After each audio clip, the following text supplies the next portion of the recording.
be joined in shortly. You got 2 minutes.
Mr. Chairman, we've got 7 o'clock. Okay. I'd like to call the meeting of the Board of Supervisors of Prince Edward County to order, and I'd like to see Ms. Dr. Pratt. Would everyone please rise for a moment of silence? And in your moment of silence, please pray for our deceased folk.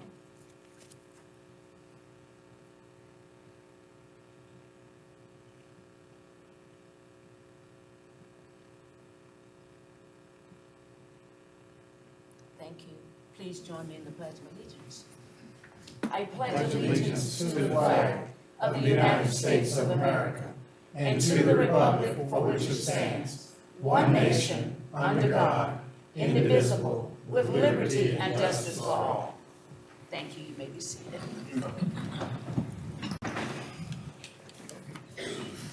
All right.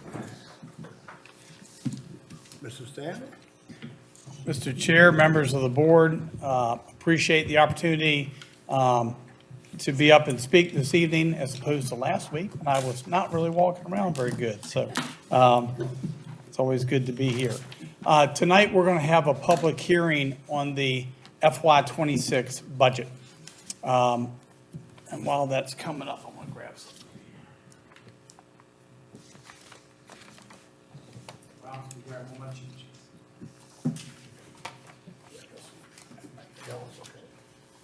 Some hard copies, I think everybody needs a hard copy.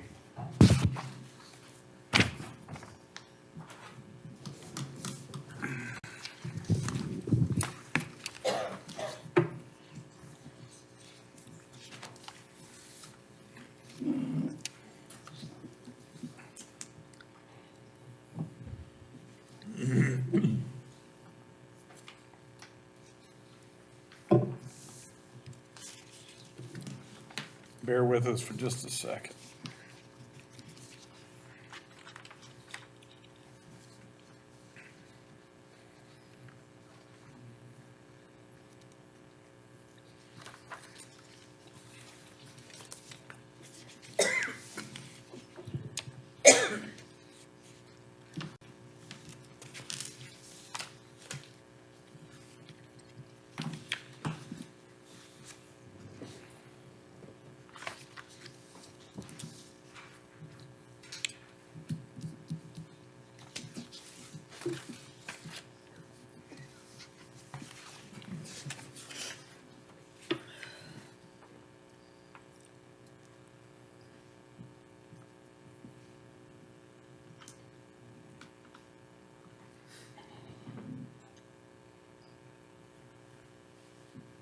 I think they were on, Sean.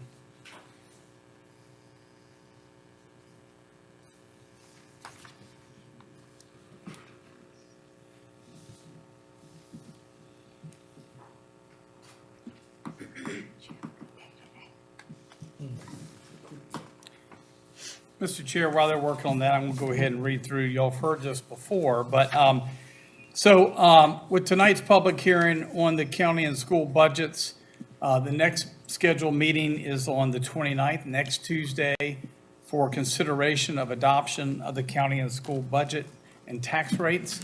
Last week, you had a public hearing on the tax rates, including the real estate rate. If you remember, in a reassessment year, state code requires the Board of Supervisors to separate the public hearings on the tax rate and the budget. Approval next week would deliver the budget to the school board by the, I'll say, code mandated May 1st, which gives them ample time to issue their contracts to teachers before the teachers are out the door. We've scheduled the approval of appropriations for the June 10 meeting. Appropriations is where the board authorizes the money to be spent. So adoption of the budget is great, but at the end of the day, you have to appropriate those funds by July 1 in order to encumber any expenses. The Board of Supervisors and staff have been working on the proposed budget since January 2025, including last week's meeting. The board has held 6 meetings now, or work sessions, to work specifically on the budget. The proposed budget and tax rates have been advertised in the Farmville Herald and have been available for public inspection on the county's website and in the county administration office. So, again, I mentioned reassessment. The Board of Supervisors back in 2021, when we went through the last reassessment, made the decision to go from a 6-year cycle to a 4-year cycle. The new assessments took effect January 1 of this year. The values are up. They're up 37% on average, which means that the Board of Supervisors has to equalize the tax rate. So our current tax rate of 51 cents, the equalized rate was 37 cents, and the board has advertised a rate of 39 cents per hundred. Again, I think I noted that at that rate, I think we would be in the bottom 5 lowest out of the 95 counties in Virginia with that rate. In our first budget planning meeting, the board set goals to, number 1, maintain or improve our current levels of service. 2, stay competitive with staff salaries and address compression issues. That's not only at the county side, that's also with the school system. 3, to continue our financial planning process for capital improvement projects, including the elementary school renovation, the proposed new animal shelter, our public safety radio system improvements, promoting economic development, investing in the community, which includes the HIP Park and our Manor Smart Scale project. And the 4th bullet is to maintain low real estate taxes. Some of our cost drivers have been really anticipated flat revenue. We've seen a couple revenue lines, particularly some sales tax that are up. But overall, especially real estate and personal property, based on the existing tax rates, have been flat. Salary increases. It costs a significant amount of money to increase salary, and that's both, again, at the county level and the school board level. I had a conversation with today with someone. They were talking about increase in cost. And I said, you know, the state is quote unquote giving us a 3% raise for our teachers. Well, it's for some of the teachers, not all of them, because the non-SOQ positions don't count in that. We get money from the comp board for our state funded positions in the sheriff's office, the commissioner of revenue, and the treasurer, but not all of our positions. And Cheryl's playing her music again. Not all of our positions are covered. But for the schools, they're projected to get about $350,000 in new revenue this year. But to provide that 3% to all their employees, they're looking at $1.5 million. You know, 3% that's given does not cover the full width of the salary increase. CIP items, again, as I've mentioned, and again, our public safety pressures, which includes the communication system. Our overall local revenue, as included in the budget, Edward County conference line. Please stand by. You'll be joined in shortly. right now, as advertised, is up $4 million, but we got Crystal over here. Crystal will tell you, half of that is us using fund balance or committed funds, which is your kind of reserve account for projects. A good chunk of that is the Avion money, which we've dedicated towards the animal shelter. So when you look at, that's not the full true revenue, what I would say. It's more money, it's money in the proposed budget, but when you look at the sources, it's not all new tax revenue. In the schools, we've got a little over almost $825,000 in debt service money that's in there for interest. Yeah. Our real estate, again, has been fairly stable. We billed $9.5 million in FY '24 or tax year '24. The estimate's 10.2, but of that 10.2, 500,000 is bumping it by 2 pennies. Each penny's worth about 256,000. Multiply that by 2, that's about 512,000 coming from that proposed 2-cent tax increase. Our personal property is pretty stable, about $6.5 million to $7 million. Some of that we've estimated some slight increases. Again, our sales tax number is up. Our revenue from interest on deposits is up. Our meals tax, at least projected, and with the transient occupancy tax, have been relatively flat. A number of other categories are up slightly. I mentioned a salary increase on the county side. On the school board side, it's about $1.5 million is covering that 3% increase. On the county side, our 3% plus the step costs us about $428,000. That's partly funded by the compensation board.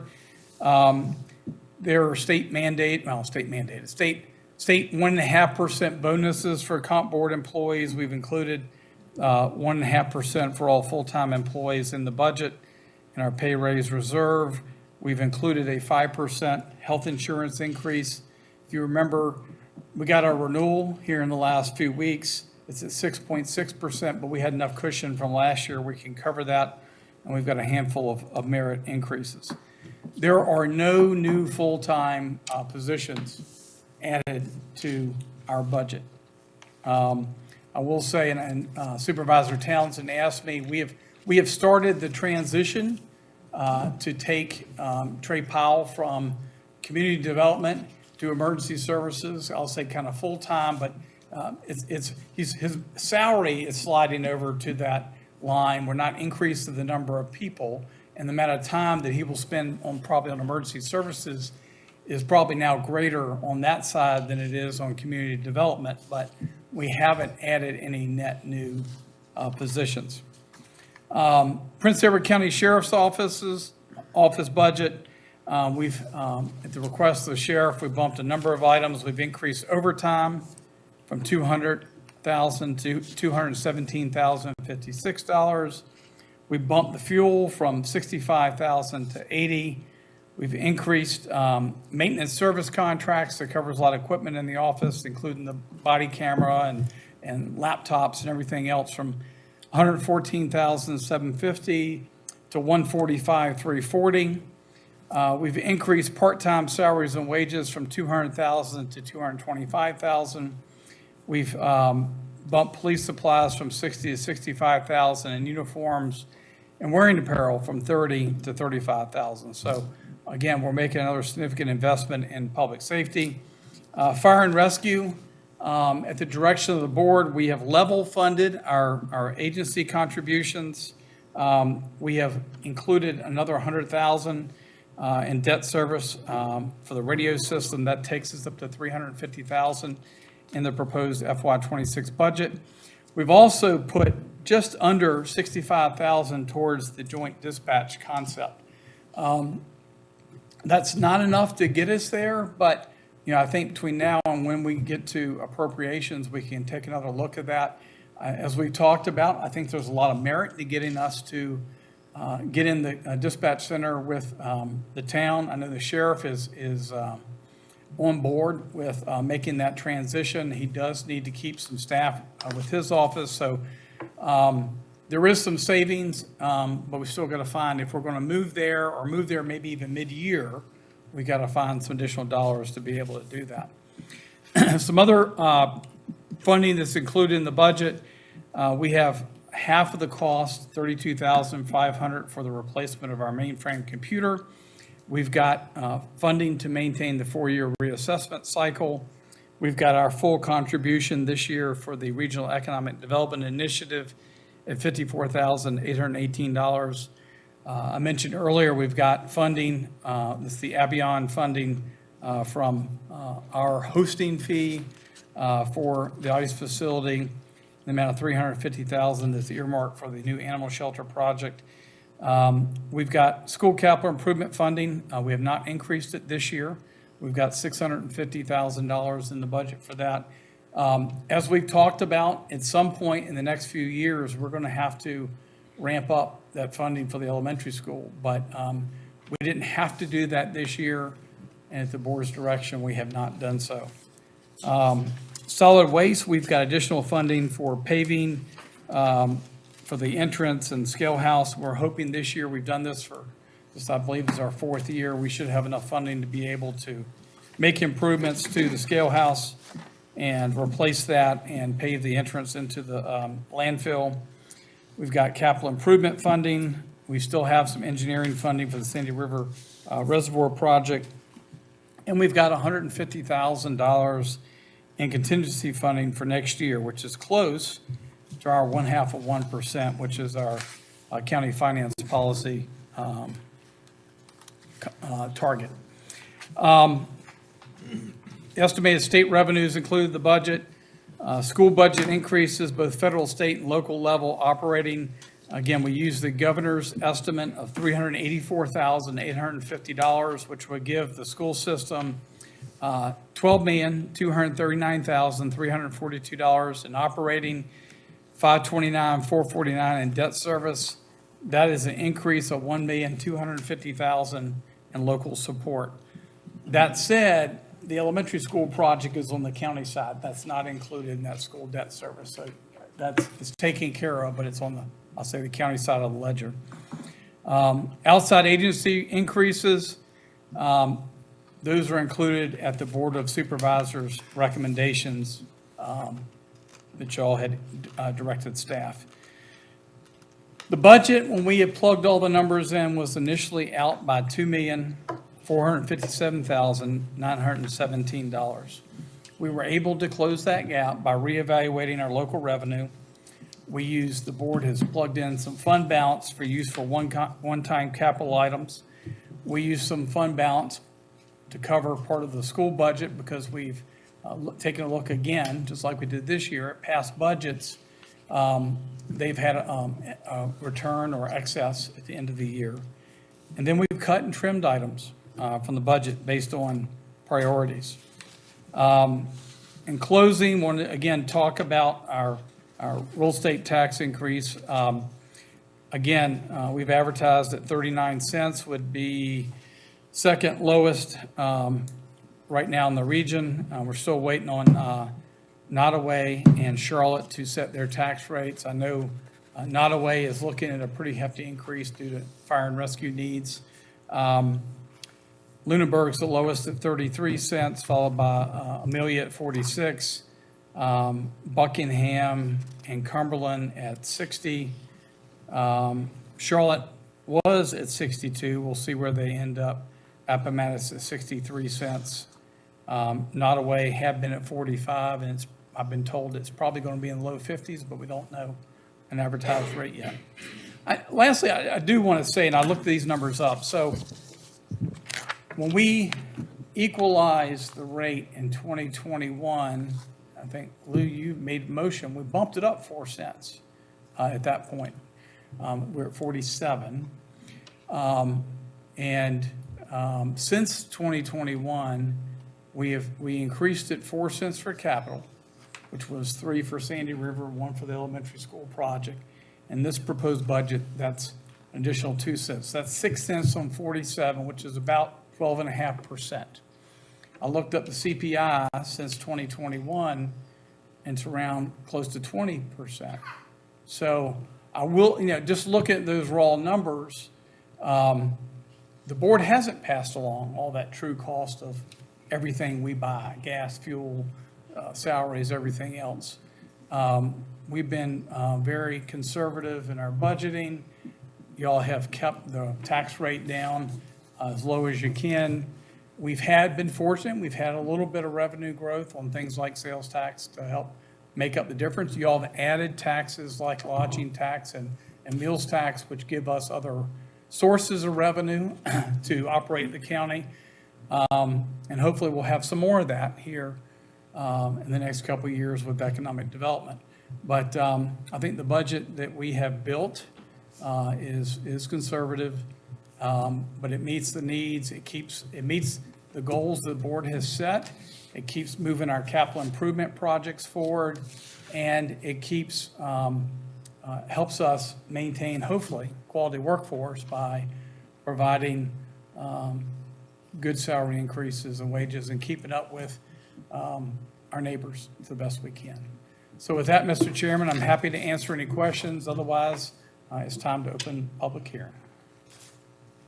We have any questions? I can certainly answer after the public.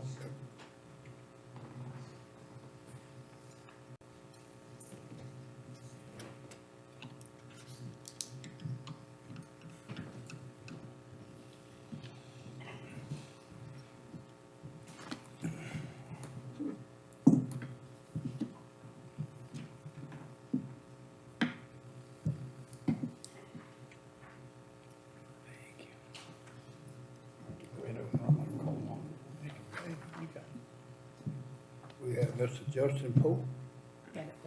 Oh, go ahead and open the hearing. Oh, remember? There we go. When you get cheat sheet. Good evening, Justin Pope, parent of two middle school students at Prince Edward. I won't waste much time repeating exactly what I said last week, but I just wanted to stand up and be counted in the official support for the budget portion, as well as as well as supporting the rates that you all have proposed before you. For all the same reasons. These are very, very reasonable rates. They're very, very low by state standards. Doug and his team are super prudent, super careful, super good stewards of public dollars, making sure we're spending our taxpayer dollars efficiently. And finally, just most importantly, the importance of this moment and the opportunity that I think we have, new school leadership, new attention to the schools, to really begin to recruit and retain high-quality teachers, to really make progress on the facilities needs there. There's really no pathway to long-term economic prosperity for our county if we can't do that, and we have to seize this moment to do it. So I wish we could do more. There's a lot we need more that needs doing, but all things considered, I want to commend you all for being willing to take these steps and make these investments that we need at this uncertain time that's both uncertain and a moment of opportunity for us. So thank you. Okay, thank you. Thank you. And now we have Mr. Chris Cook.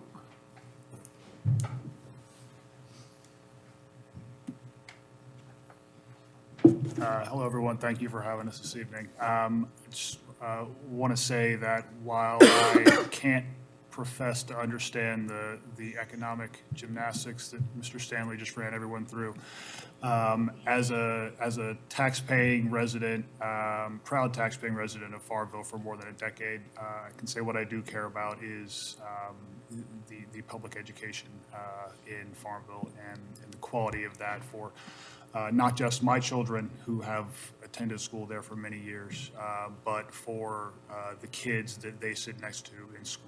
I personally am a product of public education in South Carolina, of all places. My father was a UPS man for 40 years. My mother was a bank teller. I'm the first member of my family to graduate from college, and I credit the quality high school education I had for putting me on that path. And I want to make sure that other people who are in similar circumstances get a similarly quality education, so that even if they don't end up going to college, whatever path they're on, they are prepared to succeed, to become proud tax-paying residents of Farmville themselves.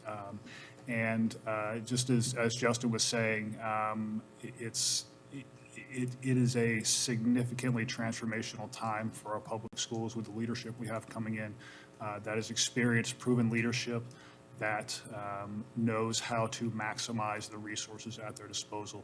And there are so many good things that are potentially happening in the schools within the next 5 to 10 years, and this is a crucial opportunity for Farmville to just make a small push to help take that to an even higher level than what people have come to expect. So, thank you. Thank you, sir. And now,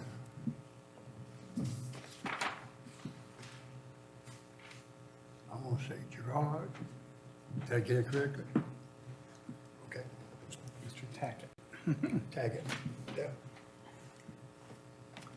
Hello, thank you. Yep. Hello, I'm Jared Tackett. Lived in Farmville now in Prince Edward County, I guess, 7 years range. Bought our house 6 years ago, and we've got one child in the elementary school and hopefully one starting pre-K here soon in the upcoming semester. I just want to first voice my support for this proposed budget. Anything we can do to continue supporting the school system, I'm in favor of it. I grew up in a really small community in eastern Kentucky, much smaller than Farmville in Prince Edward County, if anyone can believe that, but much smaller. But I know I grew up in a school system. Both my parents dedicated their entire career to the public school system in that area, and I know what the power of a successful school can do, what it can do for the community, what it can do for everyone involved. So anything we can do, everyone, this board, everyone in the community, to support the school system, we should do it. We should and it should be an immediate, yes, we need to do everything we can. What can we do that's even beyond the minimum to keep these schools going forward for all of our children? So, when we started building our family here, our child couldn't walk or anything, and the question is, where are you going to send him to school? And it's like, well, what do you mean? We're going to send him to Prince Edward County, and they kind of look at you so let's flip that script. That should not be like that's what you're going to do. That's what we want to do, and that's what we plan to do. And let's flip the narrative to where, hey, isn't it great to be in this county where we have such a great school system, where we have such support from everyone to have an opportunity to go to these schools? That should be the narrative. That should be the goal. That should be what we should be targeting for and striving for in everything that we do. So thank you for your time. Thank you for all the work that you have put into developing this budget. I know it's a lot of work. I know it's a lot of gymnastics, a lot of stuff but let's continue to support our kids, the administration, our teachers, everyone involved in the county, and specifically the school system. Thank you for your time. Thank you. Thank you. That's all we have. That's all we have. See if anybody else wants. Anybody else like to speak? Okay. Anybody on the phone? Nobody on the phone? I like the way we did that. I like that. Okay. Okay. You can close the hearing, Mr. Chair. So we can go ahead now and just adjourn? Close the meeting. Okay. And pursuant to the state code, we can't take any action tonight, so Okay. You want to do a little roll call? you need a motion to recess till next Okay. Tuesday at We need 7. a motion to recess till next, Mr. Chair, I make a motion that we recess until next Tuesday at 7 p.m. Second. okay? Mr. Gillum? Yes. Dr. Pratt? Yes. Bill say yes. Ms. Patty Cooper? Yes. Ms. Townsend? Yes. Mr. Emmett? Yes. Okay. All righty, so move. Thank y'all for